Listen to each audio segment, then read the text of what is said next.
बिस्मिल्लाहिर्रहमानिर्रहीम। लाखों करोड़ों दुरूद पाक करीम आका सल्लल्लाहु अलैहि वसल्लम की ज़ात अक़दस पर एक खुशहाल और पुरअमन माशरे की तश्कील के लिए अपने और दूसरों के हकूक़ का ख्याल रखें। रमज़ान शरीफ के महीना है और लोग काफ़ी एतकाफ़ में बैठे हैं और अपनी इबादत में मसरूफ़ हैं, लेकिन सियासत का जो पारा है वो काफ़ी हाई है। आप देख रहे हैं कि सियासत में जो चीज़ें चलती जा रही हैं वो इंतहाई तशवीशनाक हद तक चली जा रही हैं। एक दुनिया पाकिस्तान का सबसे बड़ा इदारा अदालत उज़्मा जो है वो इलेक्शन के और आइन के दिफा के लिए जो है वो मैदान में है, और उनके ख़िलाफ़ जो प्रोपेगेंडे और जो उनके खिलाफ मुआज़राइयाँ हो रही हैं वो भी आपके सामने हैं।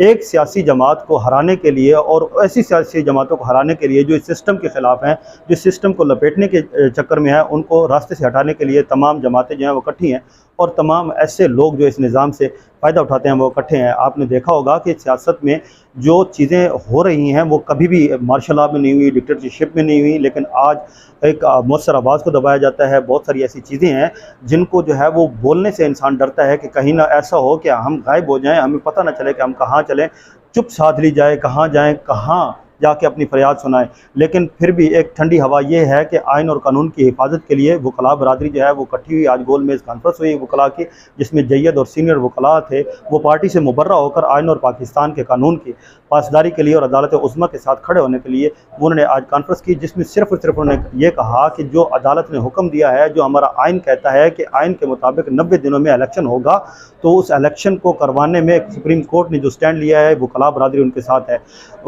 इस गोलमेज़ कॉन्फ्रेंस में एतजाज़ एहसन साहब, लतीफ़ खोसा साहब और बहुत सारे नामवर वकला थे। उन्होंने अपनी स्पीच में भी यही बात कही कि पाकिस्तान जो है वो आइन से मुतरादफ नहीं कर सकता किसी भी सूरत। पाकिस्तान की बका आइन के साथ रहने में है।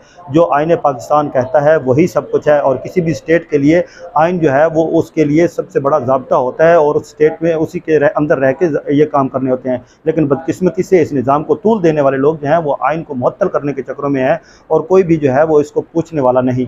आपने देखा होगा कि जो छोटी छोटी चीज़ें होती हैं उनके ऊपर पकड़ हुई।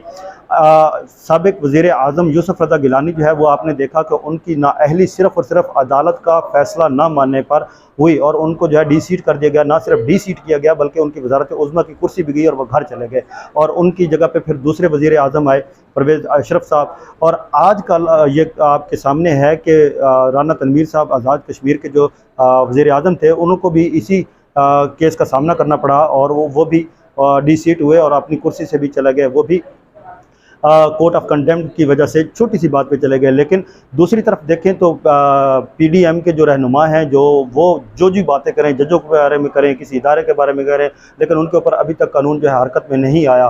इलेक्शन के हवाले से सुप्रीम कोर्ट जो है वो बिल्कुल वाज़ेह और क्लियर अपनी जो है वो अहकामात जारी कर चुका है और कहा गया है कि जो डायरेक्टली अब गवर्नर स्टेट बैंक को सुप्रीम कोर्ट ने कहा है कि आप इलेक्शन के लिए जो है वो रकम दें और ताकि ये इलेक्शन जो है मुकम्मल हो सके।